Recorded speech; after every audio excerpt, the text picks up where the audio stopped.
let's get into the episode. I don't have an agenda, but I will say we're definitely not going like the full story beat by story beat on this one, because that would be 8 hours. If you're jumping into this, you probably read the book. That'd be already. like, yeah, exactly, like a 4-hour like epic. We don't need the Snyderverse again. No. Hey, let's place bets on how far we go without mentioning Zack Snyder. I can give us over 5. Yeah, okay, let's do that. Money on the table. 5 minutes. Let's All right. see how far we go. I'll throw 20 down. Oh, okay.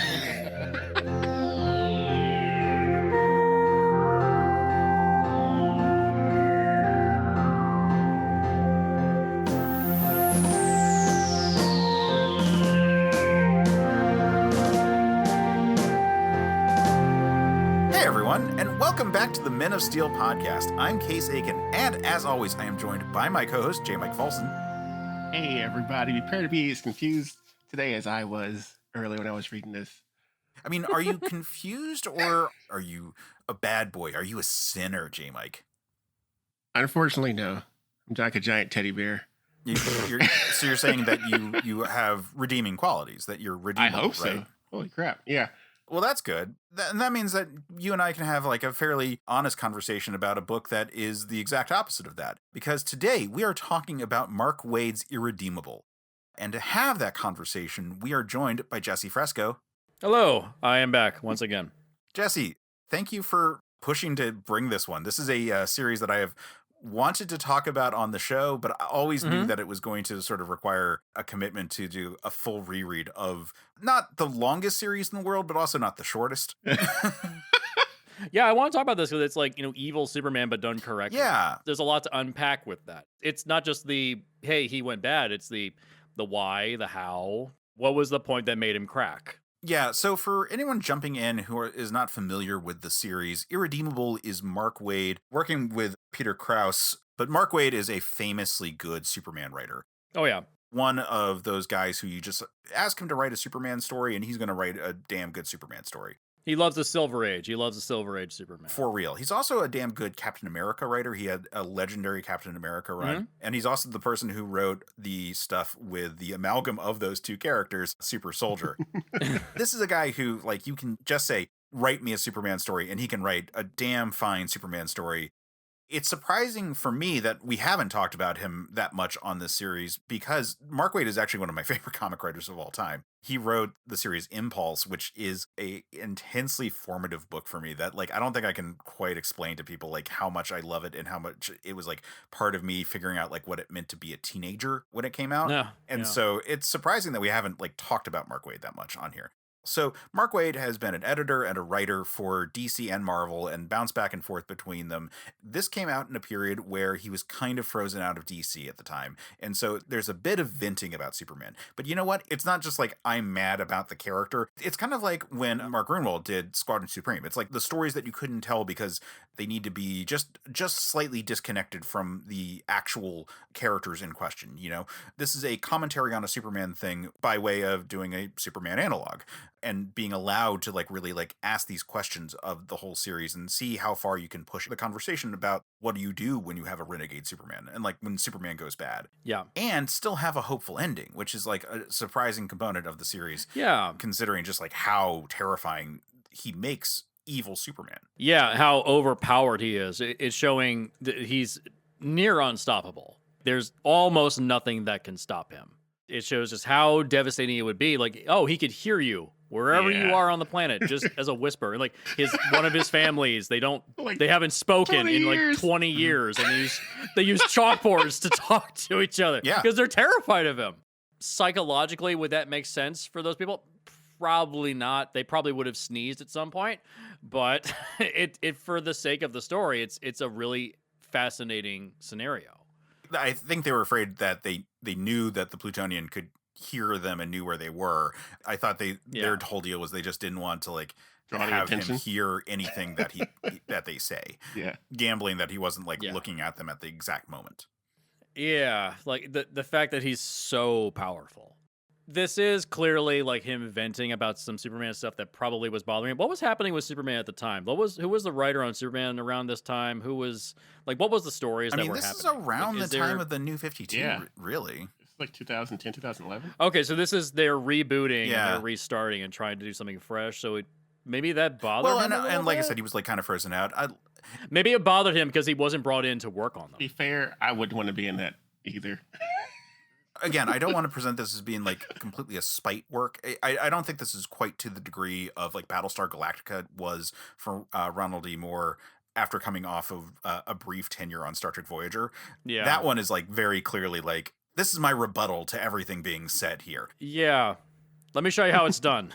Because I think that the end point and the fact that we end this book, and there's just gonna be spoilers, guys. Like, just be prepared. We're gonna because we're freestyling this one. Like, we have some things that we want to discuss on this one, but we're not gonna go like beat by beat, and we're just gonna drop like references to how this all ends or things like that. So the very last point about this is that the essence of the Plutonian is put out there throughout the multiverse for all people to take on mimetically and try to get it right. And so in the story, this becomes like, oh, Superman is the final product to the Plutonian being a beta test and is a success where the Plutonian fails. I think that that is trying to argue that Superman is the one who got it right and that there is ultimately a path for good. The theme of does absolute power corrupt absolutely is a running theme of this book, regardless of where it comes down on. And I would argue that the majority of the book is presenting at least that it is a very corrupting influence. There is the ultimate argument with Gilgamesh at the end that he has never been like really challenged in that way, that he has always like stayed a good person who has power. And again, like the fact that we get to the point where it's like, okay, now Superman could be like that final version of that. I think that that is a rebuttal to the question of absolute power corrupting absolutely, in that it doesn't have to, that there is a scenario where it can be uncorruptible. Like, yeah. Kind of reminds me that I was reading the companion series to this story called Incorruptible, which was happening, I think it started about midway through Irredeemable's release schedule. It's not as good. There's a few peaks where Incorruptible gets just a little bit better than Irredeemable. Just a little bit. But on the whole, Irredeemable is the better story. There's one part where Max Damage, his abilities, who's the greatest supervillain of all time, and he sees what the Plutonian does, and he's just like, oh god, I can't do this anymore. He just flips him back to being a good guy, and so he completely just burns all of his money, burns his like super car that was stolen. He has a 16-year-old psychic named Jailbait that he clearly hooked up with. Not okay. Very not okay. It's even then it wasn't okay. But yeah, he basically just goes good cold turkey, and his powers are the longer he stays awake, the tougher and stronger and smarter he becomes. So he's working on a mathematical equation to somehow find a way to take down the Plutonian, and he's so close. He's been awake for like 3 weeks. He's so close to figuring it out. He's been dosing himself up with caffeine and amphetamine, staying awake. And right before he figures out the answer, passes out. He loses it. That one little peak, I was like, oh, that's so good. And then it just kind of, from there, it just kind of becomes like, yeah, just punch. It's the lesser canny B-grade version. It's good, but it's nowhere near as good as it's a response or a side view. It's the inverse perspective of Plutonians. And I think that the general concept of Irredeemable is so strong, but it is very clearly like we want to have a conversation about Superman and like, what does Dark Superman really mean? Come on, people. Yeah. How far in the episode are we? Okay, so this is doing the Snyderverse correctly. We waited on purpose? This is the way you do it. This is Dark Superman. This is how you do it. You show the reason. You show why he cracks. I actually think Zack Snyder, because this finished up 1 year before Man of Steel got released. And so I think maybe Snyder read this and said, oh, that's the Superman I want to do, not realizing that's not what you're supposed to do. Because there's a lot of similarities between the character of Bill Hartigan and Jonathan Kent. A lot of similarities, like don't share your power. You have to always be ready and be prepared, but he's an asshole to his kid. Well, I mean, slightly inverted in that Bill Hartigan is like really pushing him to become a superhero in the long run, but not respecting him as a person. Right, but yeah, I take your point. And it is interesting to think that, well, there are those bits in Man of Steel setting up the idea that he might be overwhelmed by his powers and people might not be appreciative, and thus, incites like anger in him, kind of thing. So I take your point. Yeah, it's doing the Snyderverse correctly. I had a note, and I wrote a bunch of notes while I was reading this. I said, lands on the political, moral, and philosophical points that the Snyderverse botched. Like, the political standpoint that the world's wrecked. Like, it's a mess. Every country's at war with itself. The one thing I think did not age very well in this book is the United Nations moment. Oh, yeah. Where our old ambassador to the United Nations, John Bolton, literally just John Bolton, is there and gets frozen and then shattered into 1,000 pieces of ice. That was actually supposed to be him, because I was like, he looks really familiar. That's John. That's John Bolton. Yeah, I was like, I mean, Mark Waid leans very left, very, very left, and he's actually publicly criticized Zack Snyder's take on Superman and said, this is not the way you're supposed to portray this character. I think Grant Morrison also said the same thing. Like, the two seminal writers of Superman were just like, yeah, Zack, why'd you fuck it up? Irredeemable is the version he created, essentially. It lands on the political points in this book that Snyder just missed, because it just devolves into just punching shit. Yeah, and it's a book that also respects Superman in a way that a lot of material doesn't necessarily, from a power standpoint. Because it's not just that he's a big, scary, like, dragon-type character. He is so infinitely dangerous in all ways. Say one wrong thing, he'll just blow you away. And when he blows you away, like, how little effort does it take him to destroy a city? How little effort does it take him to destroy large swaths of the United States and carve his own symbol into it? Seconds? Jesus Christ. Yeah. Jesus Christ, man. That was insane. I will say that the one part of this story that doesn't work for me, it's going along pretty well, and then there's just a dip in the series for me, is when he gets thrown into the middle of the neutron star in the insane asylum. That's the one part where I was like, The trees are freaky. The story is more interesting on Earth than stuff in the insane asylum, because it just kind of devolves into him going further and further into the asylum. It turns into like a Dante's Inferno thing. Kind of. But Dante's Inferno, he learns something at the end of the story. In this case, he just gets back to Earth like, oh, I'm just going to be evil again. It's like, you could have just skipped over it. I find it charming because it is like an evil fairy tale. Like, each person he like finds a way to like fix their problem and make them a team member. Yeah. You know, like with kind Kern, of. well, he like recruits each one of them and like sees their value. Like, yeah, it is an interesting way for him to all of a sudden have like an unstoppable army with him when he shows back up on Earth. That's true. He doesn't really have to convince them, though. It's kind of like, hey, you want to get out? Welcome to the dark side. We have cookies. Yeah, like, oh, sure, whatever, cool. Yeah. And they're like, oh, I didn't even have to ask you twice. Yeah, sure. I mean, the physics of how that works, like getting chucked into the middle of a neutron star, don't think about it. It's like physics, logic, like, don't worry about it. The neutron star. I mean, at least they show that it is difficult to do. Yeah. My complaint about it is that this is the area where I feel like the story kind of drags, where there's a little bit of figuring out what needs to be done necessarily to wrap up the entire story. Mark Waid is famously more of a pantser rather than a planner, or at least he has self-identified as one. I'm thinking about in his foreword to the Invincible trade paperback, talking about like how he plans out like cliffhangers and like doesn't necessarily always have like the solution when he writes that cliffhanger and is like, well, I'll figure it out. I could imagine needing to like vamp for a couple issues there. And I feel like when the alien race like takes the Plutonian hostage and like puts him to work in their like slave pits and then like wipes out the slave pit and then like ties him up and then drops him in this prison. Like, I feel that's like, okay, and then this happens and then this happens. Yeah. And it's not really advancing his story. It's just being like, well, he's occupied while everything else is happening on Earth. And I feel like you didn't need to like spend as much time doing that. Can I say something that's going to sound really offensive, and I mean this in the kindest possible way? Is Mark Waid the J.J. Abrams of the comics industry? Oh, God.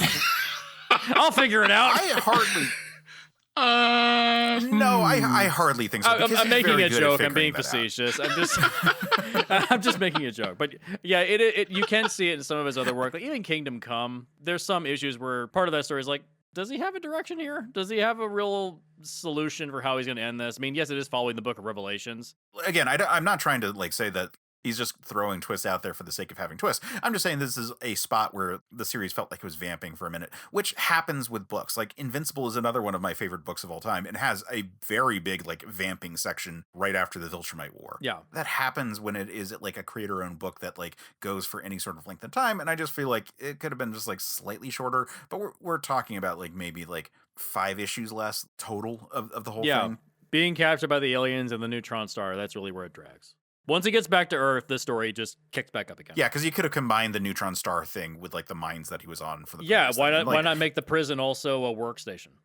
Right, and that's the only area that I really feel like I need to like throw out there as like this is a thing, because the rest of the book like flows pretty well. Yeah. On my reread, I was like appreciating how the opening arc, every issue starts with a flashback to when the plutonium was good, and then the rest of the story is from that character's perspective, viewing the world that they're in. That's like a very sound way to introduce the character and like keep the structure going. You know, he's a bastard, and like once he goes bad, like the bad things he does are very bad, and I love that it doesn't like go away. I think it's on the neutron star. No, it's around there where he kills like an alien and like strips its flesh. Yeah, like because you never see it to create leather to replace his costume, which by the way confirms that the red version of his costume is leather. Yeah. You have to, what is it called? Is it called tanning leather? Is that what it's called? Yeah. You know how long that takes? A long fucking time. Seconds. He has super speed control of physics. I feel like this is also a response to some of the Superman stuff from the 90s, because the power justification for what they gave to him, like his super strength and his speed and his ice breath and X-ray his lasers, vision. it's it's actually reflective of the 1990s version of Superman where he became lightning and turned blue. Remember this? Well, sort of, but even before that, this reflects the 90s era, like the John Byrne era of like Superman powers in terms of how they worked, where it was more psionic than it was physical in nature. Yeah. And this was taken like to like an extra degree. I mean, again, we've looked at this several times now on the series. A big one was when we looked at Miracle Man, which is very much like psionic powers being used to justify Superman type ability sets. I love the justification of how he's able to lift giant objects and they don't fall apart. Like, does he like spread out his body mass or something like that to adjust the molecular structure of the thing he's carrying? Yeah, he's basically controlling the mass of everything. Like, we did an episode on a unified theory for Superman's powers, and that was like doing that basic pitch right there. So does that explain how Superman carries that giant building in the Joss Whedon cut of Justice League? Yeah, like if his powers are psionic in nature, I really like keep going back to that. It's so stupid. I mean, why don't we talk about that for a minute? Because this series actually does kind of go into the ridiculous powers of a Silver Age Superman type and establish it as being psionic in nature. And I rather like that theory in general. And again, I like it in general. Do I like it necessarily for Superman specifically? I don't know, because I do rather like a Golden Age power set. I do rather like the Earth's gravity story for it all. Yeah. But for a general Superman type character to be psionically powered, 100%. I have fan created in my head like so many characters where it is some variation of that for their power set. And that, I think, is fine. I love the Connor Kent, like 90s Superboy. Again, psionic powers, explaining all of his abilities. So I'm here for it. And I find it fun that, like, he doesn't know he's doing it. It makes me think of Mark Grunwald's Hyperion, who did not know that he was an Eternal. And a lot of his powers were coming from that, like, suite of Eternals powers, which included, like, mass manipulation and telekinesis and all that. I like the idea of super beings who are so impressive, but aren't even beginning to tap into, like, the full suite of abilities they have at their disposal. It feels like, because it's not an IP character, because this is not Superman, you're able to get away with a lot more. If this was like Superman in DC continuity Superman, it would bring up all kinds of questions of like, well, why didn't he do that in the previous storylines? So by making it a not IP character, it actually gets away with a lot. Yeah, I remember the last time that they they announced like Superman's having a new power, and it was like he had this like Nova ability. Yeah, the solar flare. Which was just like, that's not a new power. That's just him using like full blast heat vision. Yeah. like it's not doing anything new. Yeah. And it's we've seen this before with Superman analogs who were solar based. Like Apollo did that exact thing in the opening arc of The Authority. Like, yeah. Not weird. Not weird at all. And like that's how small they have to, the increments of adding new abilities to Superman have to be, like where it's barely a new power each time. And I guess that kind of goes back to the earliest ones, because they established pretty early on he had X-ray vision, and then they thought that X-rays created heat, and so it would be the heat of my X-ray vision has ignited this thing. That's not how X-rays work. And then eventually someone pointed out that X-rays don't create heat, Oh. and so that's when he gained heat vision as a separate superpower. Oh, that's how that came to be. Okay. Yeah. It's so like sometimes like his powers are very incremental. Like, oh, he can blow on a thing really hard. Oh, he blows on it and it gets colder. Okay. At this point, there's so many Superman stories that to just invent a new one, it's, I mean, you could invent the idea that he has telepathy because he can hear the neurons in your brain firing. You could invent any bullshit you want for Superman at this point. Yeah. That said, the way they handled it in this book, where you could like look at people's hippocampus and like see their most recent memories, That is I cool. thought was incredible. That is clever. That is an interesting way of doing it. Yeah, adding in the way in which you can see their previous actions. That way, he can kind of predict the future a little bit. Gets a little Philip K. Dick right there. What's that story that he did? Oh, Minority Report? Yeah, Minority Report. Oh. Yeah. Seeing just barely into the future a little bit. Yeah, I mean, like, I thought it was a really fun way of addressing, like, okay, these are like psychic things, but we've already come up with all the reasons why psychic powers wouldn't work in this context because of what they are. I just like the idea of him starting to get a good idea of his powers. Like, he is literally the enfant terrible character from the Fantastic Four. Yeah. Or Trelane from Star Trek, the child god whose, like, parents show up to, like, whoop his ass. Oh, yeah. At a certain point. God. The reveal of who his parents are. Can we go over that real quick? Yeah, sure. That's something. That's weird. I found it rather cool that they were just like space entities that were like, humans are fucking awesome. We want to learn more about them. And then the prison was just that if they moved, they would kill a third of our population. And so they couldn't, like, as a dead man switch effectively. Like, that's so cool. Yeah. I was not expecting that. Yeah, and also the fact that the way in which they have to talk to him, they have to send him deep into the future when there's already the what is it? They refer to the universal heat death, where all the stars have burned out and it's nothing but black. Which I'm just gonna plug this one Alan Moore story on Mr. Majestic, where it's set at the heat death of the universe, where it's him and like four other living, like the last living things, like huddling around like the last energy sources that they find. It is an amazing story, also doing the heat death of the universe with a Superman character. So I just wanted to plug that one. Mr. Majestic. I've never heard of that one. Yeah, it's a really cool one. But this is also really cool. And he uses... So the Plutonian is fully a bastard at this point. Like, he is manipulative. And like... He's like begging them to give him another chance. Secretly, he's like waiting for his chance to fuck him over. Right. He'd fuck over his own parents. Like, what an asshole, man. Like we said, the title lives up to its name, like Irredeemable. By the end of this story, there is no redemption for this guy. Yeah. Cubit keeps trying to find a way to turn him good again. He is for forever. Desperate. It gets old after a while. Desperate to not kill this guy. And he just can't find a reason by the very end. And that's the thing that also kind of feels like it drags a little bit. Like, Cubit keeps doing the same play. Yeah. While he kind of sort of gets it right at the very end, it still only would come up because he allowed it to get that far. How many more people died as collateral damage because he decided to not kill him with the candle wax bullet? Right. Well, to him or Betty. And who would have been spared specifically? The whole situation, like, yeah, so many people die. But, like, in a scenario where he's not there, what happens? Well, I guess the aliens don't invade Earth, which they never were going to, because that entire... Like, it's not like it throws a monkey wrench in existing plans. Like, there's no scenario at the very end of this where, because the Plutonian was there, they were able to deal with it. Aside from maybe arguing that destroying that prison was a net positive for the universe, just because it's terrible to have, like, a weird prison like that. Maybe. It's hard to really say because of how bad the things that they were putting in this prison were. I think it would be probably it's a positive to keep that prison there because all the people that are in that prison are awful. Yeah, so like, it's not really a positive that he blew it up.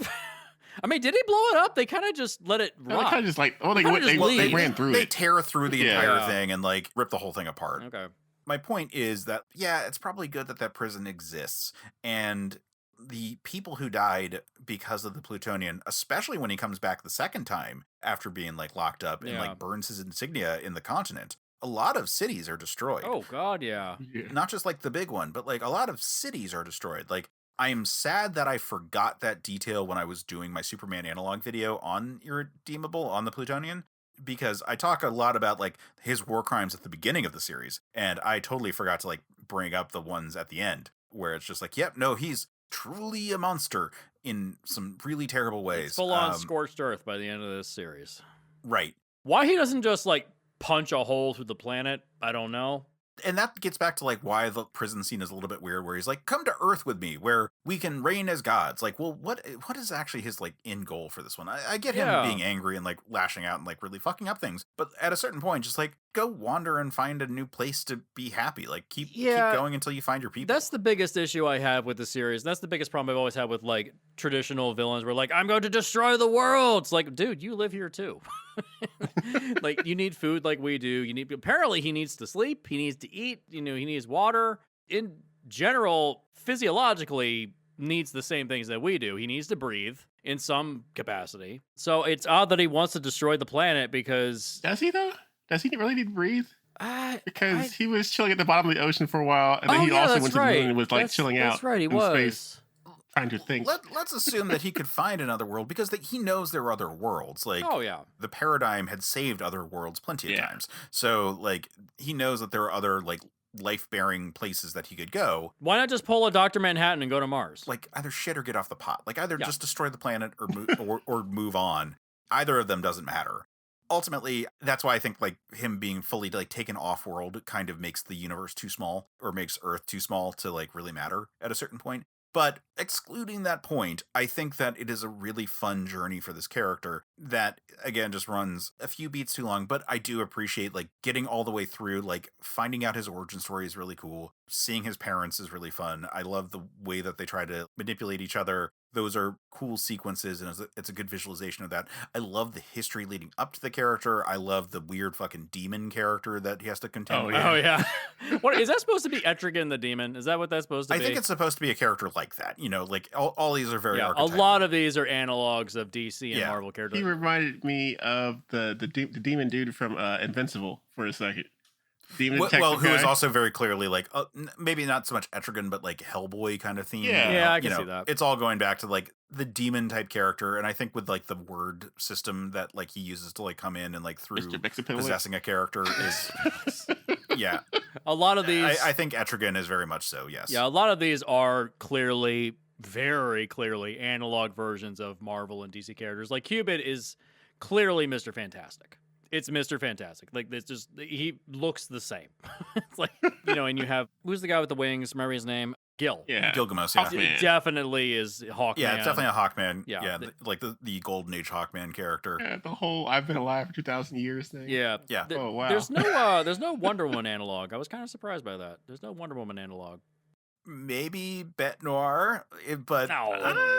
I mean, she feels more like a Black Canary type character, or a Black Widow type, or something like that. Yeah, or something like that. I'm just saying, like, once we see her powers unlocked at the end of the series, which I forgot how epic that last fight is. By the way, like, that's the last like big fight that occurs. Jesus Christ! It's so interesting that it was with Bet Noir, who is like up until that point just like a marksman. Yeah, well, and it's like, she does have Modius inside of her brain. Can we talk about the weird homoerotic thing between... Oh, yes, I want to get to that. Let's get to that now. Okay. We're getting to that now. Okay, yeah, so the Modius plot is one that I figured we would spend some time talking about, because the idea that Superman and his Lex Luthor are, like, pining for each other sexually is actually kind of fun here. Yeah. It is twisted because we're talking about a supervillain who loves his Superman so much. When he like really kind of gets into it and like uses his like very purple prose to describe it all, it's a lot. It's a lot to take in, and I can see why it would be like kind of creepy. It kind of makes me think of in Wanted when they go out of their way to talk about the depravities that some of the characters in this like secret society of supervillains have. Modius is supposed to be the worst person. Like, honestly, if he wants to fuck you, you should be like, what have I done with my life? How did I get to this point? Yeah. Oh my gosh. Modius is a fascinating character because he's not even human by the very end. He's just like digital information, just hopping between individuals. I mean, he's that smart. He's that clever. He's the complete inverse of Mr. Fantastic. He's the exact opposite of Cubit. and that's, of course, the way in which Cubit stops him. Well, one of the many times I was like, wait, what just happened in this freaking comic? When they're traveling to the prison and he's explaining Plutonian's powers to Cubit. And he's like, oh, yeah, I kept erasing your memory, so I would be the only one. Oh, that's so fucked up. Yeah. And I was like, what? You had the answer multiple times. Oh, yeah, I know. I erased your memories.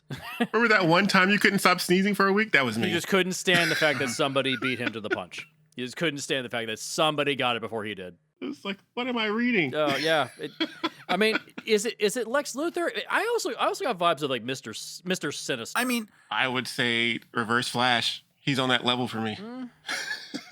But he's not archetypally the Reverse Flash. Although you could say that there is the similarity in that there is like this like stalker love connection between them. It was me, Barry. But I mean, he's archetypally the mad scientist equivalent to your strongman archetype. So yes, Lex Luthor, but also, Dr. Doom and lots of these characters who are the mad scientist rival to the powerhouse superhero, It's like the Unbreakable, like... I was literally flashing my brain. Like, there's two kinds of villains. Whereas the one that fights Hero with his fists, the other one fights him with his mind.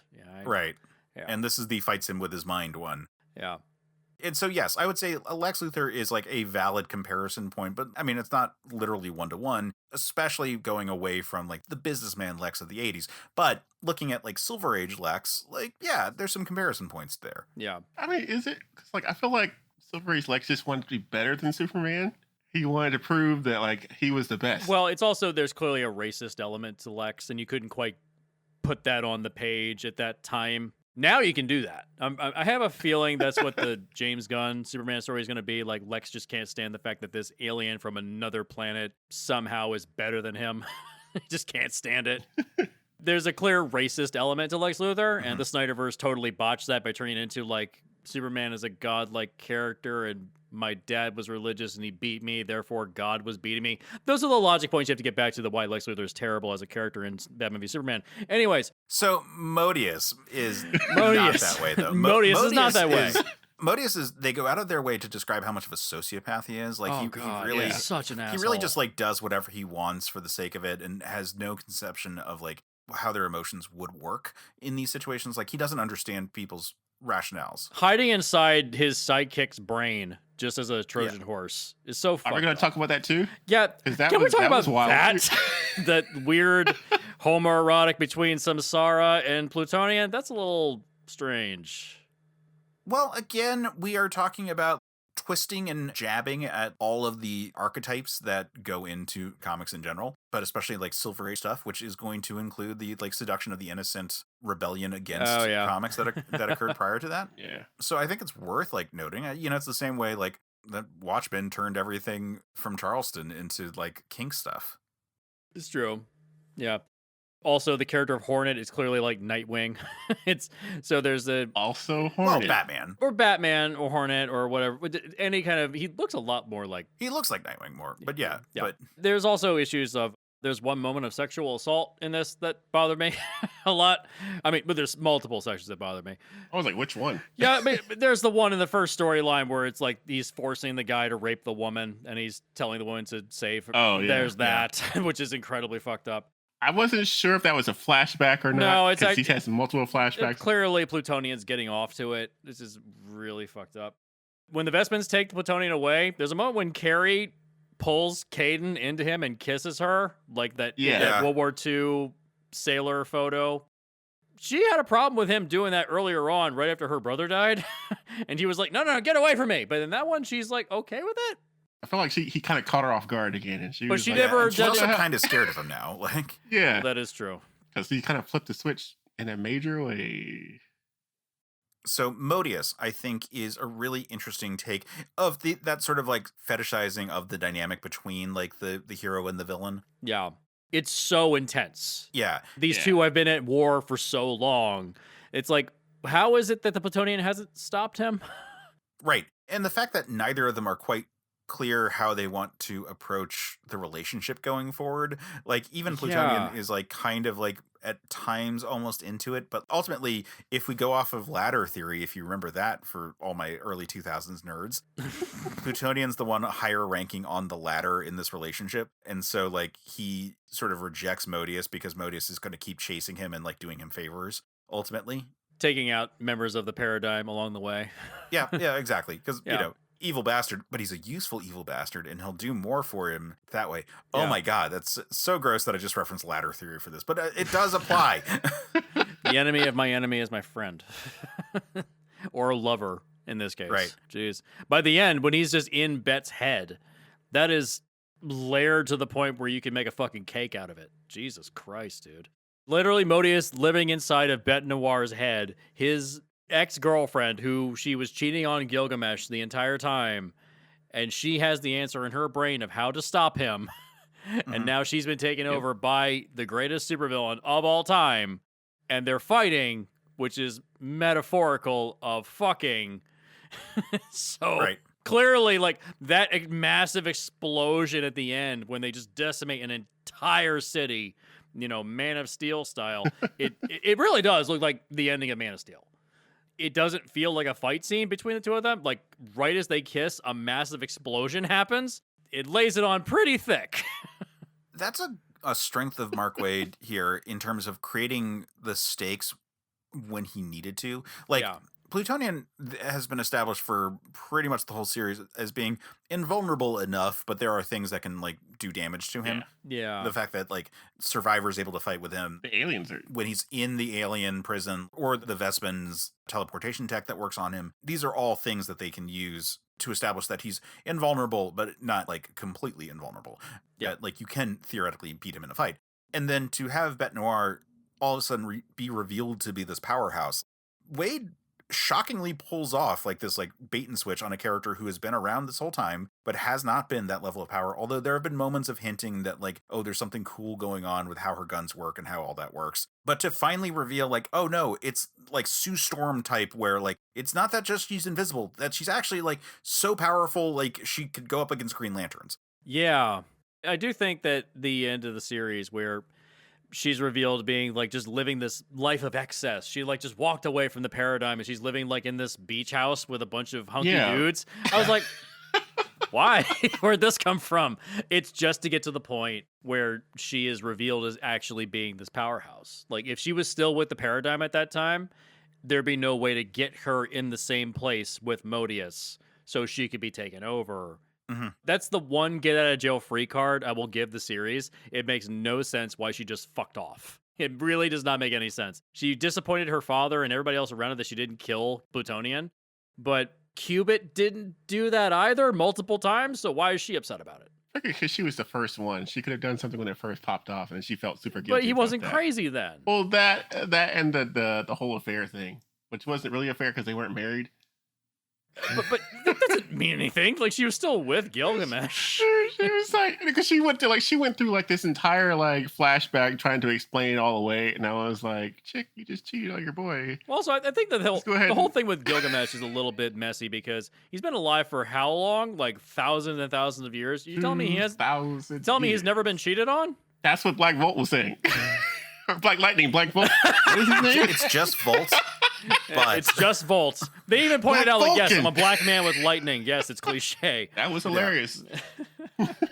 Is it in bad taste that he's the first one to get killed? Was he? Because I feel like Samsara is technically the first one to get killed. Oh no, Scylla is. He's the first one to die. Yeah. Well, no, because Hornet dies right at the beginning of the series. That's right. That kicks it off. And then Samsara.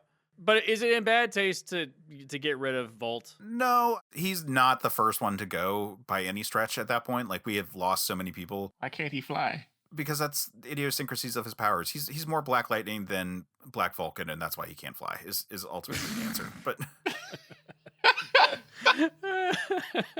Jesus Christ. But I mean, like, I think the series does a really good job of making the power sets of these characters, like, kind of interesting. Like, Volt talks about how he can't work a job anymore because, like, if he touches any electronics that aren't, like, specially, like, tailored for him specifically, he destroys them. And that's why he takes money, which invokes this sort of Luke Cage kind of hero for hire kind of archetype. Yeah. Tony also says that he has a problem, like, he can't feel anything because he's invulnerable. He can't physically feel anything. That's a problem, I think. Don't they also go into that in that Luke Cage show where Jessica Jones hooks up with him? That's a common trope of invulnerability in general, to not be able to feel things. Max Damage also addresses that in this series. Yeah. Yeah, max damage, can't feel anything. So the idea of that is certainly there. I think that the series explores where those kinds of powers are detrimental to you and has those moments of like, oh, and also makes cool different powers, like Gilgamesh, who is obviously Gilgamesh, is their Hawkman character, and apparently he seems to be like super strong with like the Spear of Destiny or some other kind of ancient artifact. He's like their Thor also. Heavy religion, big Christian mythology, because he has the seeds of the Garden of Eden. He knows where to find those. They reference like that in that mythology specifically, but like, the idea that there's all this stuff is like all myth or whatever, because, we don't really deal with like... I mean, they literally dig into the earth and find the world tree. Right. So I'm just saying that he is their Wonder Woman, he is their Thor, he is their Hawkman, like all kind of rolled into one. And like, that's an interesting element. We talked about how Bet Noir's powers are really interesting and atypical, like she is their gun person, which also kind of covers their archer type characters in being trick shot type people. But it's because she has like mini gravity wells. Like, that's so cool. And like, it kind of makes her the Black Widows, or there's the vibe for me of Black Canary, but like, it's almost irrelevant to her sonic powers. It's more just like the kind of plain clothes ass kicker on the team.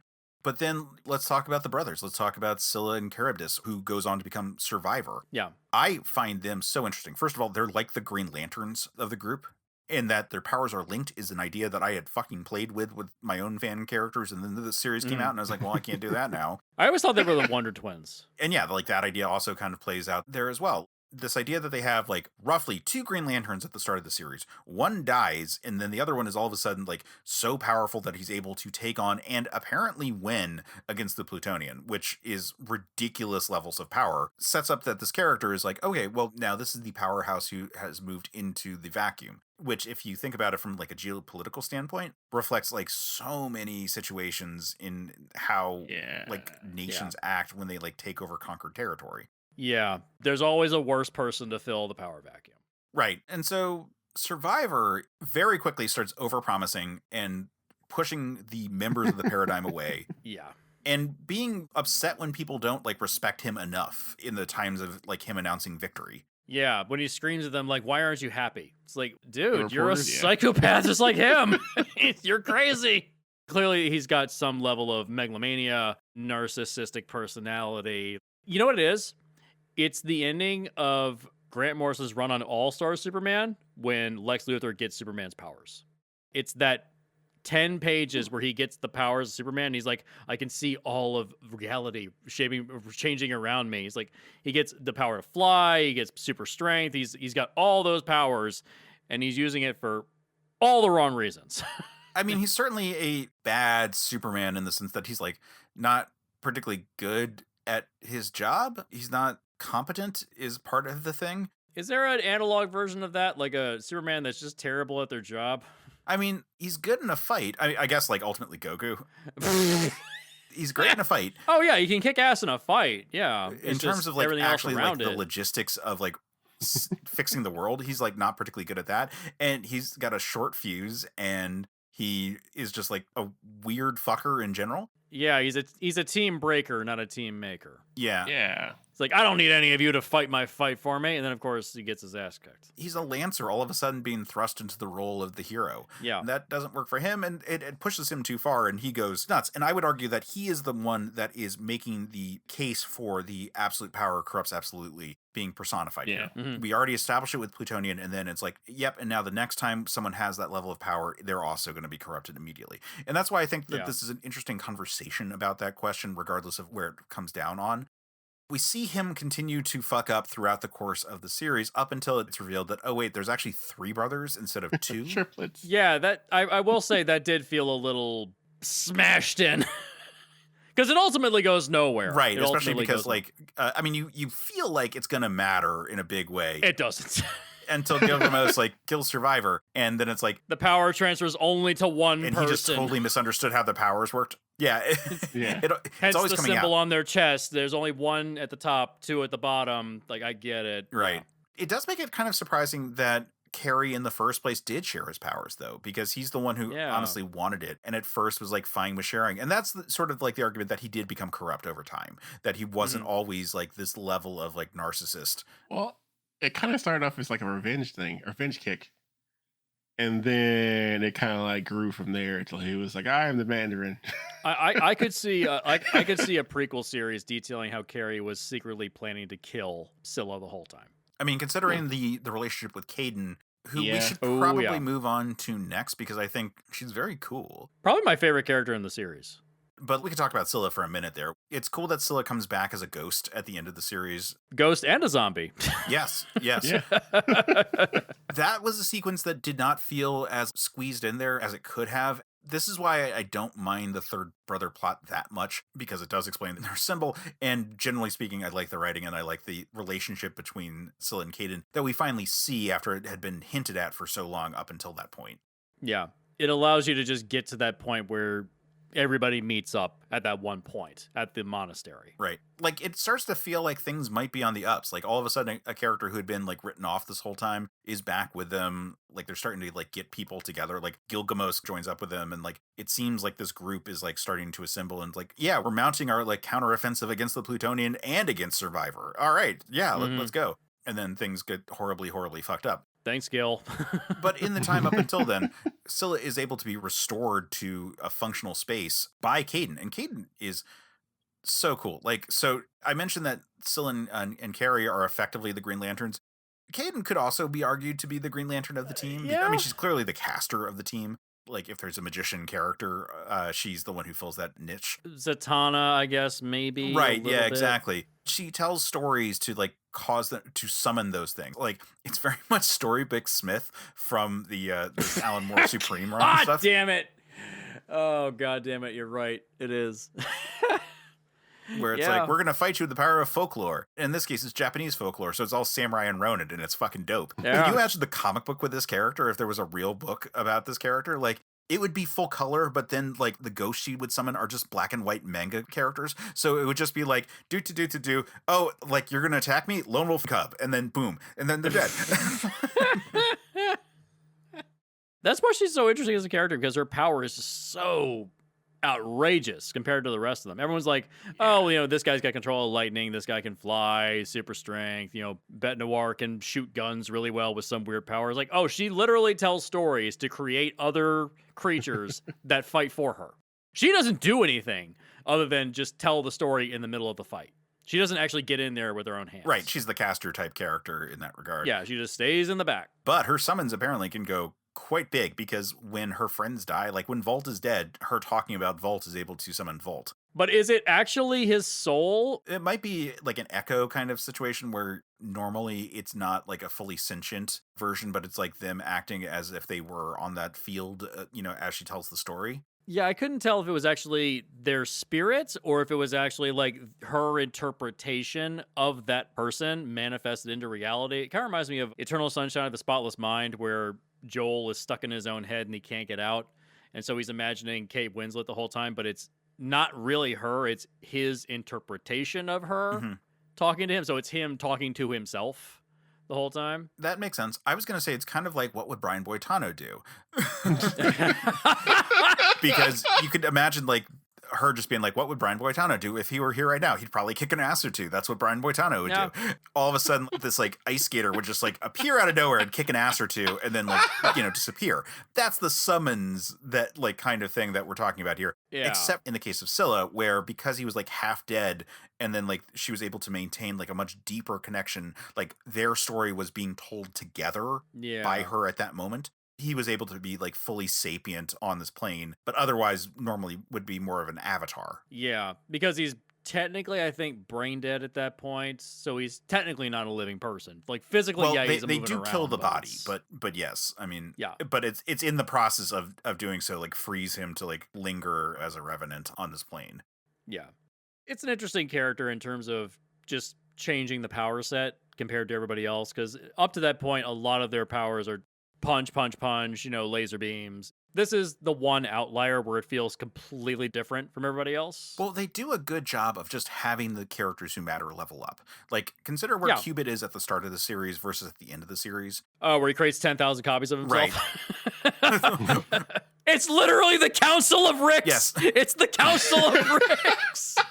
Well, and remember, the Council of Ricks is a parody of the Council of Reeds, and you called Cubit Reed Ricks. Oh, that's right. Yeah. By the way, did Yep. he leave behind all those other Cubits on that prison planet? Eventually, they caught up to him. Oh, that's right, because they're all following in his path of. Oh, okay. So it's still the same guy. They're all just following the same path. Okay. I mean, throughout the story, he's been like doing little technopath things here or there. Like he created the gun while they were fighting a demon the first time. And I was like, oh, those are kind of cool powers. Yeah. He can, he's got the technopath powers. It's kind of cool. And then boom, he just comes out of his ass with like something future tech. And I was like, I got you again. Yeah. What? I'm like, how does he keep doing this? There's a character that's capable of doing that in the Marvel universe. Who the hell is it? WizKid. Kind of like touch. Yeah, WizKid. But there's like he can like touch any kind of technology and kind of like reshape it in something. Who is it? I mean, Forge also can kind of do that. Forge, that's it. It's Forge. That's right, Forge. He can kind of like make anything out of anything. Yeah. So yeah, he's the MacGyver of the Marvel universe. Right, which are... I can create a gun out of gum and toothpicks. Yeah, always a fun character type. Yeah, fantastic on X-Men 97. Really, really good Yep. use of that character. So yeah, like Cubit, like it's like so leveled up, but at the same time, he's always the moral beacon in this group to the very end, not even wanting to give up fully on Plutonian, which means that so many people are dead because of him. yeah, that's kind of the issue I have. I would make the argument this series could have been cut in half.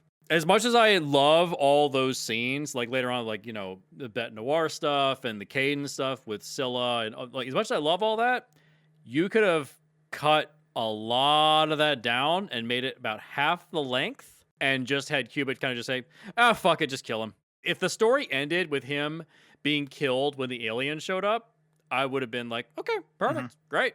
That's great. That's a great place to end it. Aliens showed up and Cubit cut some deal to kill the aliens or send them away, and we just end right there. But I think what Waid wanted to do is he wanted to get to that point where Tony's essence goes off into the multiverse and creates the inspiration for Jerry Siegel and Joe Shuster's Superman. Yeah, well, but you could imagine that being like their response to the aliens showing up in the first place, because the aliens come because of Hornet, not because of Cubit. Yeah, he institutes the Vespa protocol or something like that? Yeah. Why don't we move on to talk about Hornet? Because I feel like Cubit, we've just sort of established, like, he seems like the straw nice guy in the group to a certain degree.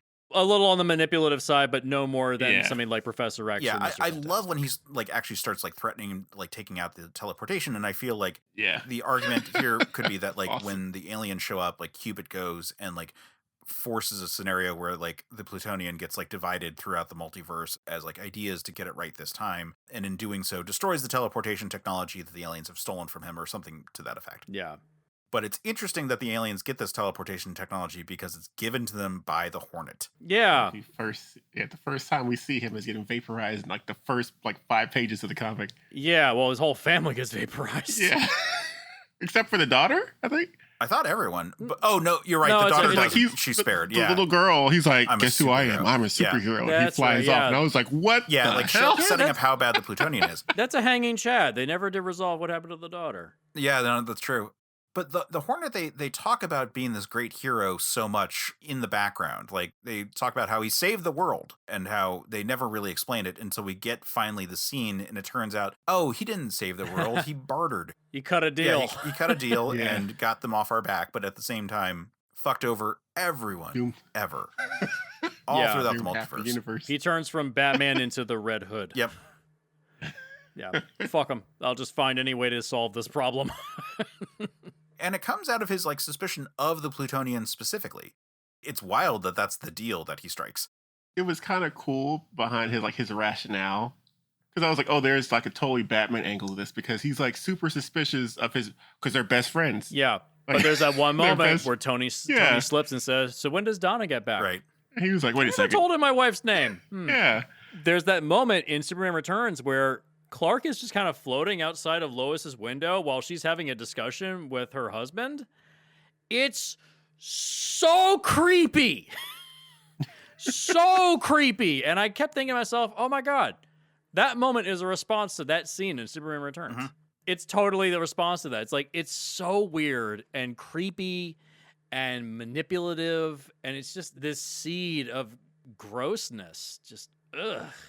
By the way, Superman Returns has like the most abhorrent cast and crew you could ever possibly put together on a movie. Superman was great. He was the one good thing. Yeah. Case can't even come It's a movie that hasn't aged well, but at the same time, no. Better than the stuff we got afterwards. I'll say that. Right. Okay? It's like the Dan O'Brien bit where it's just like the best Superman movie of the 21st century? Like, question mark? Saying it as your voice kind of goes up into a question mark. The best? Yeah. The best? Yeah. But yeah, it's like that moment where he slips up and just reveals, like, Hornet has every right to be suspicious. Like, oh my God, he's watching me. He's probably watching all of us. It's so, it's so creepy. Because it was the whole card scene where he's like, he wouldn't be cheating on us, would he? He's like, of course he would. Cool. But he's like supposed to be this great guy who's like the pillar of like everything. Is he really cheating on us? I even have in my notes, Tony has never ever gotten a good night's sleep in his life. That is 100% true. Like, there's no way. He can hear everything all the time. That's why he sleeps in the middle of a volcano. It drowns out the world. Like, he just can't sleep. Of course the guy snapped. They do a good job of like letting you know during certain scenes that he's still hearing everything that's going on around the world. Oh yeah. The part where he's talking to the doctor after he gives him technology. Mm-hmm. I couldn't figure out like why I kept saying like, help us, like the house is on fire, blah blah blah in the background. I'm like, where there's the people seeing him like come to the office and harass the doctor.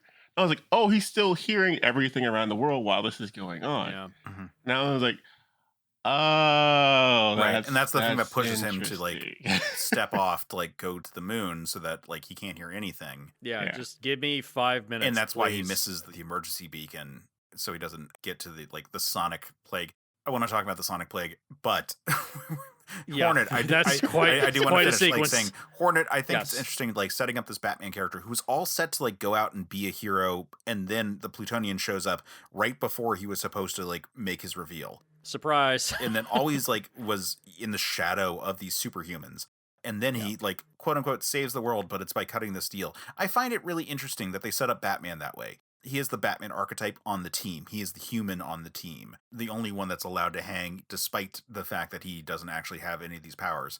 And the fact that he is way more practical, for all the pluses and negatives of that. He's not even particularly rich. He's not like a rich dude or anything like that. He has like a family with like 2 kids, probably has a mortgage on his house. He's not rich like Bruce Wayne. Like he's just a guy. He's got a fallout shelter. He's just a guy. Right. Well, I mean, we don't know the full extent, but yeah, it's true. The car he has is probably like a souped up Mercedes. Yeah. It's nothing really special. Yeah, he certainly seems to be more modest than Batman.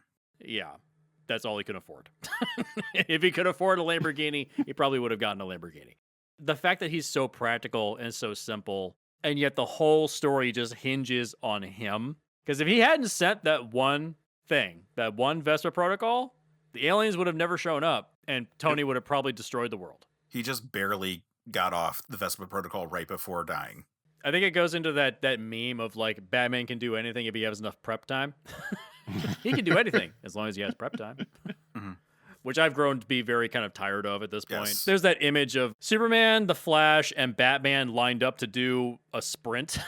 And the response of the two of them looking at him, he just says, I'm Batman. It's like, really? It's like, okay. It's getting a little tiresome at this point. Like, I get you guys like Batman, but come on, guys. That would be the energy that led us to start this podcast, frankly.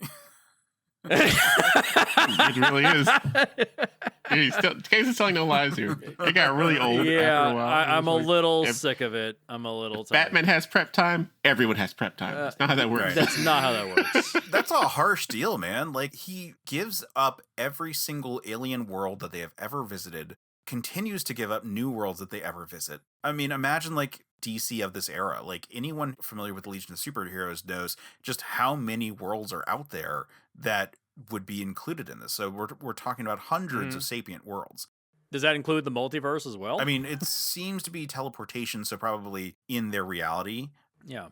That's still a lot of sentient species that he is wiping out by giving this intel, and then giving the tech to do it is even more ridiculous. Like, it turns them into an intergalactic superpower, in addition to the fact that it allows them to create really inventive weapons. And oh my God, The Vespin shit was entirely my jam. Like taking any kind of existing, like here's a MacGuffin and being like, how do we make this into like a way more interesting like version of that? Like where they have like whips that like cut into you by teleporting sections of your skin away. That was so fucking cool. That was so cool. Oh god, there's that one sequence where I think is it Cubit like uses the teleportation technology to separate Bet Noir's body into like multiple sections. Yeah. Like little things like that. Clearly he used that technology that the Vespas took and repurposed it. It's like, that's so fucked. I mean, imagine if this was actual DC characters. Imagine how insane the story would feel. Yeah. And imagine if Batman had done that and just sold out the human race to some alien species. He'd be the most hated person on the planet.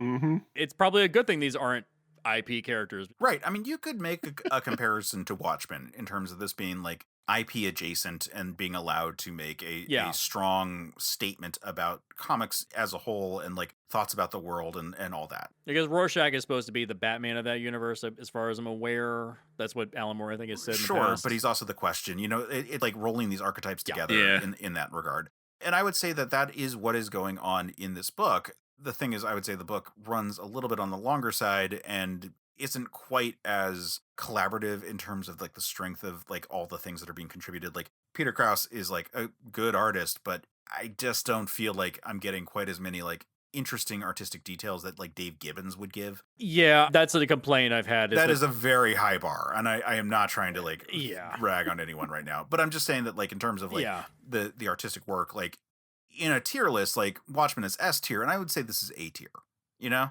Yeah. The art is good, but there are parts where I'm just kind of like, you ran out of time.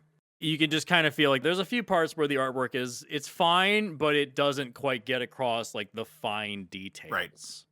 If everyone is this paranoid, they would look like they haven't slept in multiple days. They'd have bags under their eyes. They'd look exhausted. They have wrinkles, gray hair. That should be expressed. Like everyone is terrified of this guy just finding them in the middle of the night. No one has slept well in weeks. And I think that could have been better expressed with a slightly better artist. It's good, but it could have been better. And I feel like this whole story... Maybe it was a money thing. Maybe this is the only people they could afford. Well, but also they're, like I said, vamping a bunch of times. Like, I forget the exact issue count, but like, it's way more than 12. It's what, like 36, 48, something like that? Main storyline is 37 issues. 37 issues, yeah. There's also the tie-in storyline, the redemption storyline, which is 4 issues. Technically, it's 41 issues. Then you have the companion storyline of Incorruptible, which I think was done by separate artists, but Peter Krause did jump in every now and again. So, I mean, like, we're talking about 40 issues total. Like, I feel like the story could have been 12. It would have been a very tight 12. Only 12? But that would have been a really interesting kind of, like, approach to, like, trying to put this all together. I mean, there's all kinds of reasons. Like, when you have a successful book, you want to, like, continue running. And so, like, it allowed us to, like, decompress and really live in some of the worlds and get to know some of the characters better. Like, I doubt we would have spent that much time talking about the Hornet if this was a 12-issue series, because he just would have died and that would have been it. It would have been, like, 2 pages of 1 issue and that's it. Although, the comedian has the same role and dies pretty quickly and is, like, the subject of many essays. So, who can say? It's true. But that's done in like the 9-panel structure, and it's very compressed. There's so much information on each page. This is not Watchmen. Right. Moving on. Yeah. Do we have much to say about Gilgamesh? I mean, they kind of talk about how he's like fairly simple, and I kind of stand by that. But he's Hawkman.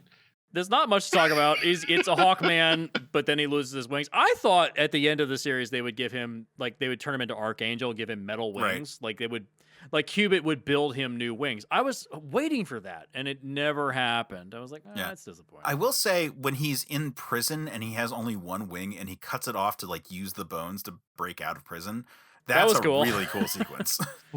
That is cool. Remember, I came up with a short story for That Happens years ago where, it was a Bloodshot short story that I had an idea for. Yeah, that's right. He runs out of weapons. He's trying to fight this one guy, so he breaks his own arm and pulls out the bone and uses it as a shiv. Yeah. I was like, oh, it's so cool. I remember writing that years ago. I got it saved on my hard drive somewhere. But yeah, using your bones as a lockpick. It's brilliant. So clever. I was really surprised he didn't get wings back in some way by the end of the whole series. Yeah. That's one complaint. I would say just give him Archangel wings. That would have been so much better. Because Cubit's off planet at that point. He just kind of fucks off and he's stuck on that insane asylum for How long is he there for, like, weeks or something like that? I Like, don't remember. It's never really said. That's another negative I give the series, is that time in terms of how long happens between each story and each issue. I would have really appreciated timestamps. Like, just say like this day, this time, because then Oh yeah, that would have been nice also with all the flashbacks. Because they do a pretty Yeah. good job of being like, it was like, what, 5 years ago was like Plutonian's like first appearance, something like that. Mhm. And just like the issues that care about it, like those work pretty well. And so it would have been nice if Yeah. there was like a consistent, like, here's the entire timeline of this world. Yeah. Because apparently over the course of this series, it only happens in like a couple of weeks. Right. It's like maybe 4 or 5 weeks, something like that. It's like barely a month. It's not particularly long between the point of when he snaps and when he gets killed. It's not that long, which also illustrates that the level of power this guy has destroys the world so quickly. The damage that he left behind. Yeah, and the damage he left behind, and the damage that the U.S. government leaves behind when they bring out the Plutonian's Right. parents. Like, they willingly sacrifice a third of the planet to radiation to get his parents out of the ground. On the Lark that, oh, well, they haven't broken out yet. That must mean they probably are trying to not kill us. So what if we just kill ourselves? Yeah. Oh, okay. Then they'll probably go and like help out. It's like opening up the Chernobyl reactor again in order to stop the war in Ukraine right now. It's like, it'll work, but the damage it would do is so bad. Don't do that. But I mean, ultimately it works. But I will say his parents just kind of disappear. They never really reappear after they chuck him into the Right. future. Cubit could have just left him there. Cubit could have just left him there and just found another way to just stop the radiation. Couldn't they have gotten some other way? Like, did they have to bring Plutonian back? Right. I mean, like, the parents honestly should have stepped in to do some kind of like fixing of Yeah. the whole situation. Yeah, why couldn't they do it? Hard to really say. Again, like, this is an infant terrible kind of situation. Yeah. I mean, we're getting into these questions of like, why didn't they do this? Why did that? Like, when you're in the moment reading the book, it's like, it's really good. It's really great. It's just, there are all these little questions at the end. It's like, Yeah. Yeah, and Why did and they these do are that? small questions in the grand scheme of things. oh Again, yeah, they don't I hurt still the story. put this in like A tier for this type of story, just like it's not the S tier, and that's the only like thing about it. Like, these are niggling Yeah. issues that like don't really matter, like you said, in the moment. Like, issue to issue, totally fine. I read this issue to issue, by the way. As did I. But unfortunately, because I said there was a flood earlier on, like 6-7 months ago, a lot of those issues got destroyed. I still have them, but they're so water damaged, they're basically unreadable. So I just got the omnibus. Yeah. But yeah, I did read it issue to issue. But like I said, there is that dip in the story where he's in the prison. I did fall off of it, where I was like buying the issues, but I wasn't reading them. They just kind of piled up. So, but eventually I was just kind of like, I'll just push my way through it. And I'm thankful I did, because that valley you go into spikes back up when he gets back to Earth, and he just carves his symbol into the Earth. It's once he gets back to Earth, that series is back on track again. I feel like that's the point where Mark Waid was working on both Irredeemable and Incorruptible at the same time, and he was stretching himself a little thin, because they're two completely different stories. And also he's doing like Marvel stuff at the same time. So he was probably writing so much at one time. I just need to invent a storyline to keep him occupied. Right. It really does feel like, let's keep him occupied for a time being. It's very so I much can get me this- like, oh, Bud has to take off the radio Kryptonite. show, so let's invent kryptonite. Yeah, we need to invent a new thing to keep him occupied so we can keep going. There was a run of remember when Jason Aaron was writing Wolverine? It wasn't like a max line of Wolverine, but it was the first time he tackled Wolverine. There was a storyline where he's in like an insane asylum. There's a guy named Dr. Rot that keeps harvesting his brain because it heals over and over again. It's a really bad story arc. And you can tell it's because Aaron was working on like 5 other books at the same time. I need to write something this month, otherwise I don't get paid. So the first arc of that Wolverine storyline, great. The third storyline, great. This middle one, crap. You can just feel it that it's just not good. Well, I wouldn't say that the storyline in the Insane Asylum is crap. I would say it just feels like, you ever seen a Jeep with its wheels stuck in mud? It's that. Yeah, it's vamping. It's stuck in mud until it finally gets It's that traction whole and Rick moves and on. Morty bit where they're like, they're at the magician show. And he keeps walking up to people and they're like, son of a bitch, I'm in. You son of a bitch, the Sean Hyde Man. episode. Yeah. Oh God. That's what that You're entire right. section felt like, because he's like, oh, hey, I'm going to do this thing. And they're like, I'm with you. And I'm like, wait, that's it? They're just going to agree? Like, the only person who really like thought about it for a second was like the little alien dude, the white guy with the wings with the sonic blast. And he was like, oh, I can't understand you for a second. Oh, that guy, yeah. Everyone else, especially like the cat chick, God. she's like, oh, wait, you can't feel, I can't feel. How about you join me? And she's like, awesome. I was like, what is happening here? You son of a bitch, Sean Man. God.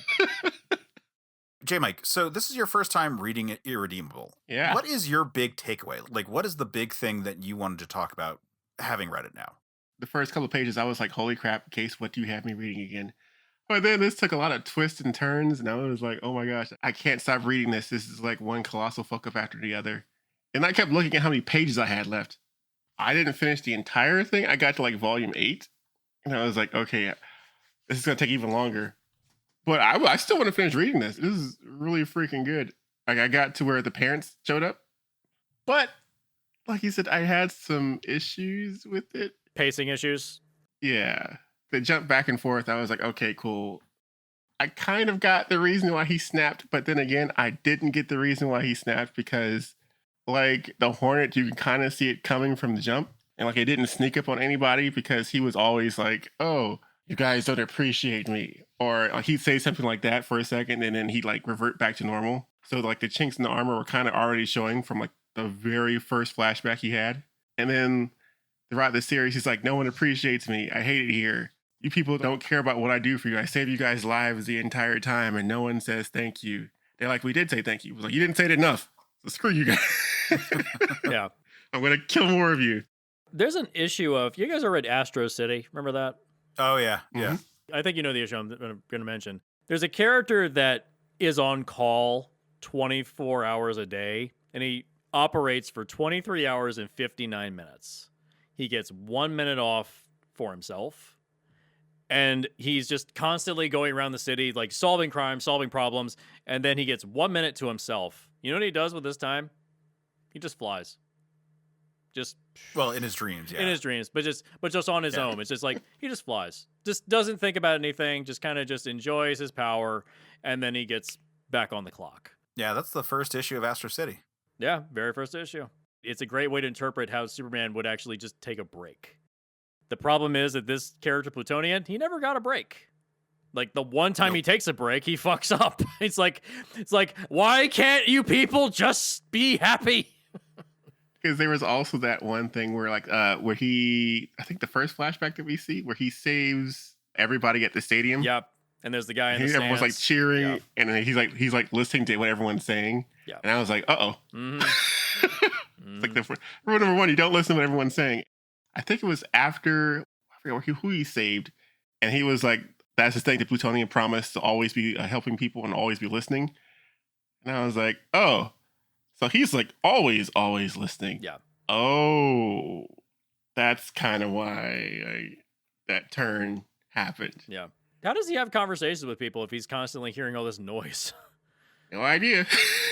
I don't know. I mean, if it's like Superman, there's a degree of a super intelligence that allows him to, basically he has infinite RAM for his brain. Okay. Yeah, like he might not have the processor that Modius has, but he has plenty of RAM. So you never hear the hard drive spinning. I would love to see a version of the DC universe where, like, everything is just horribly wrong. Like, every single character is just completely the inverse. You remember Warren Ellis's book Ruins? Yeah. What if you did that with the DC characters? Like, Superman is hearing things so much that his ears start bleeding and he's in an insane asylum. Like, make them stop! I can't! Batman's actually just some crazy guy that lives in a mansion. He's a hermit, but he thinks he's a superhero, but he's not.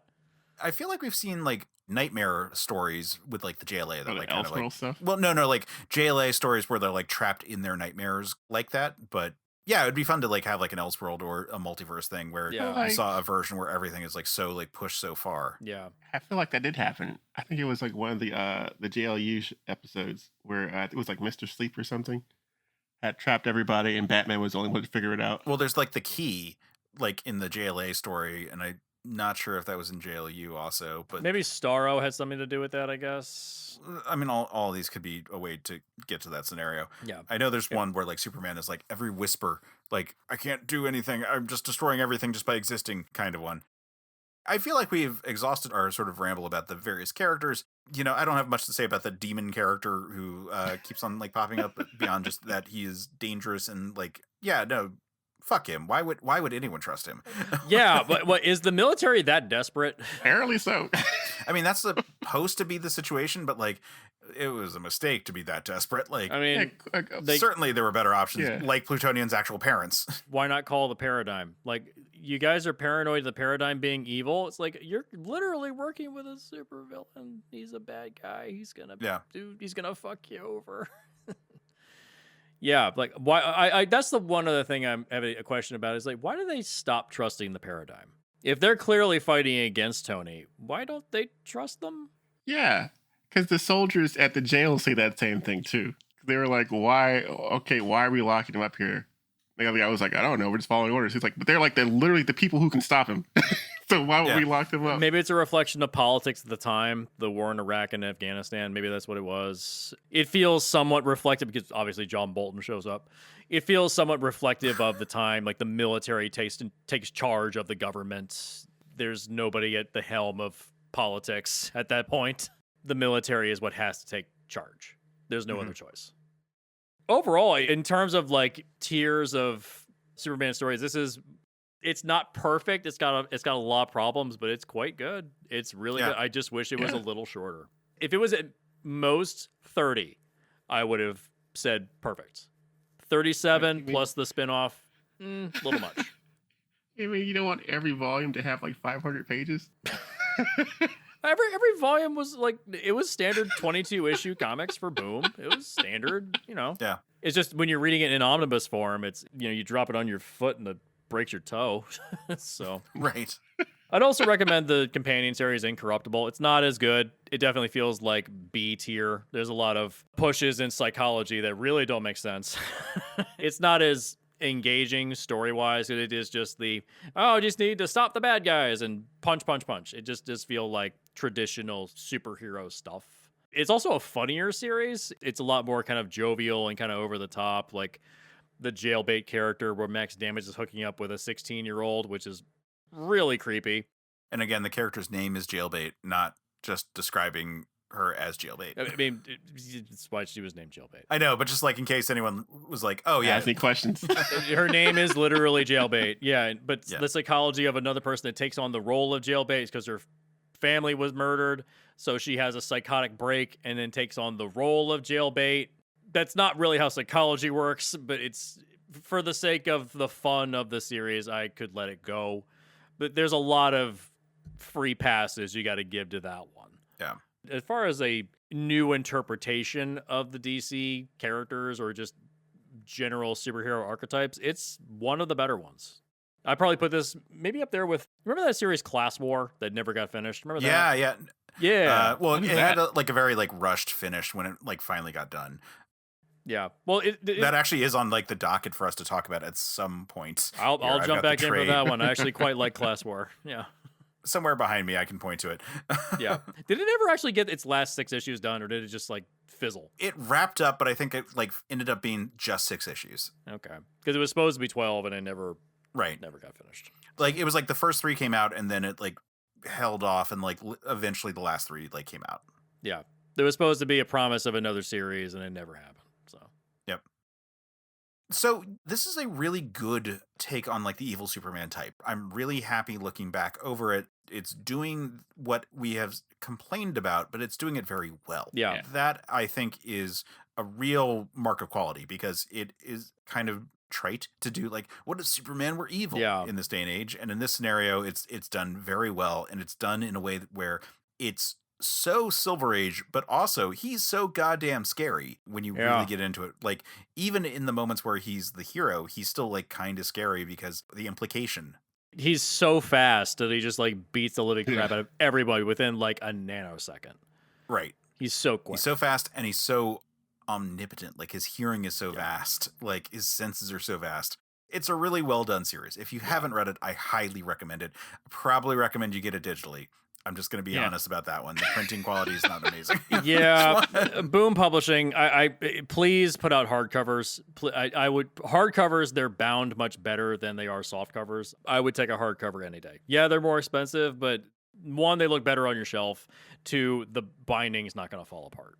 But that isn't a mark of quality against the series itself. And so, like I said, check it out. I highly recommend it. Again, Mark Waid is an amazing Superman writer, and this is a chance to do an unfettered Superman story where the whole thing is inverted. And, like, that's fantastic. Mark Waid being allowed to do, like, an Ultraman story, just free reign, or, you know, whatever kind of evil man Superman is your preferred type of evil Superman. Yeah.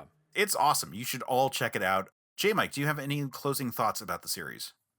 This was so good. I want to finish reading the rest of this series. I mean, how far along are you at this point? I got to like where the parents are like, they picked him up and they're questioning him. Oh, you're moving into the last arc. Yeah, finish it. Yeah, it's almost done at that point. You're almost done. Definitely finish it. It's almost done. Comicsology has like 500 pages for this each volume. So I'm just like, oh my gosh, this is so much information. But I can't stop reading. It flows really fast. It gets art heavy at a certain point, and it'll move quickly. Yeah, but it's still really good. Like I highly recommend the series. Yeah, if you want to know how they should have done the Snyderverse with the nightmare stuff, this is the way to do it. It's like this is how you do it. Like you don't do it the way they did it with those movies. Yeah. Well, Jesse, thank you for bringing this to the table. Where can people find you, follow you, and what have you got going on? Well, I'm over with Jaguar Sharks. We have Film Rescue Show, which is wrapping up very soon. By the time this comes out, Film Rescue will be wrapped up, but we're going into our series finale. we're calling it quits. I'm unloading the shotgun in the corner. I can't do it anymore. But yeah, we're doing with Superman Returns as our final episode. It's still going to be around intermittently because Seth had an idea for how to fix Madam Web. The motherfucker. I swear to God. So Film Rescue is going to move either to intermittent episodes or they're going to do TV movies, if you will. Yes, TV movies. Yeah, or Patreon only. I mean, because Rebel Moon, we're going to do that because it's obligatory. Once all of the extended cuts are out, be like, okay, let's analyze the train wreck. That's going to be happening eventually. We also have Split the Difference where we compare originals and remakes. Case was just on an episode talking about Lone Wolf and Cub and Road to Perdition. We just did an episode on Roadhouse, which was a lot of fun. Going into the season finale on that, that's going to stick around week to week because Film Rescue kind of falls into Split the Difference because we typically will get 50% of the time bad remakes. So we end up just kind of film rescuing the remake. So it's kind of like we just lumped it into Split the Difference. We just kind of put it there. And To Whatever's Way Up, where we just talk about fun things that come out. We just talked about X-Men 97, which was a lot of fun. Unfortunately, they fired the original producer of the show, so who knows if season 2 is going to be any good. Whenever Disney has something that's a mark of quality, they know to shoot it in the foot. I'm also on Twitter, or X, if you want to call it that, as Hardcore B-Shot. I'm really at my rope's length with Twitter at this point. I'm really at the point where it's like, oh, God, I'm so sick of it. I'm so sick of it. But yeah, Instagram as well is just my name, Jesse Fresco. That I'm more accessible there. I rarely check Twitter at this point. That is fair, and that is an understandable approach to the nightmare hell site that has become Twitter. On that note, you can find me on X at Case Aiken. You can find me at most of those platforms with an @ at Case Aiken, except for Instagram, where I'm holding on to my AIM screen name for dear life. So you can find me there at Quetzalcoatl5. You can find this show at Men of Steel Pod on X, or you can find episodes of the show at the Certain POV YouTube channel, which is a growing and prosperous YouTube series at this point. But you can find us on YouTube at Certain POV Media, and you can also find Jmike places. Jmike, where can people find you and follow you? You can find me on Twitter and Instagram at jmike101. I'm everywhere and nowhere at the same time. Are you sure it's Twitter or it's not X? I refuse to call it X. Good man. Good man. I refuse. Oh, God damn it. Not gonna get me. But yeah, I'm on both at jmike101. So feel free to reach out, have fun, and talk to me. I'll respond to whenever I can. Nice. Well, everyone should be checking out Jaguar Sharks, then come back for our next episode. In the meantime, check out other cool stuff at certainpov.com. There's so many awesome podcasts there. I'm going to give a plug to Fun and Games with Matt and Geoff. Matt, our previous editor, and Geoff, our current editor, host a really positive conversation about video games. They also have a side series called Side Quests, where people talk about a video game that they love for about 5 to 15 minutes. It's a really good time. I've done it a shitload. As many times as they'll let me, I've done so far. So check that series out and then circle back for the next episode. Until then, stay super, man.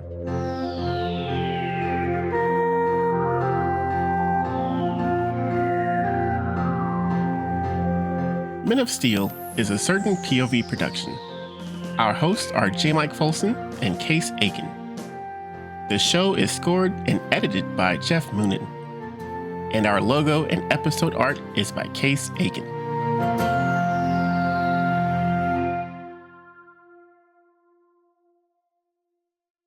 Video games are a unique medium. They can tell stories, Immerse us in strange, fantastic worlds. blur the very boundaries of our reality. But at the end of the day, video games are fun, whatever fun is to you. I'm Geoff Moonen, And I am Matt, aka Stormageddon.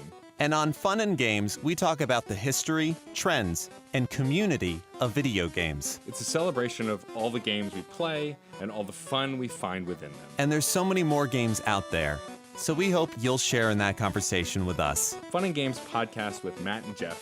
Find us on certainpov.com or wherever you get your podcasts. And happy gaming. CPOV. CertainPOV.com.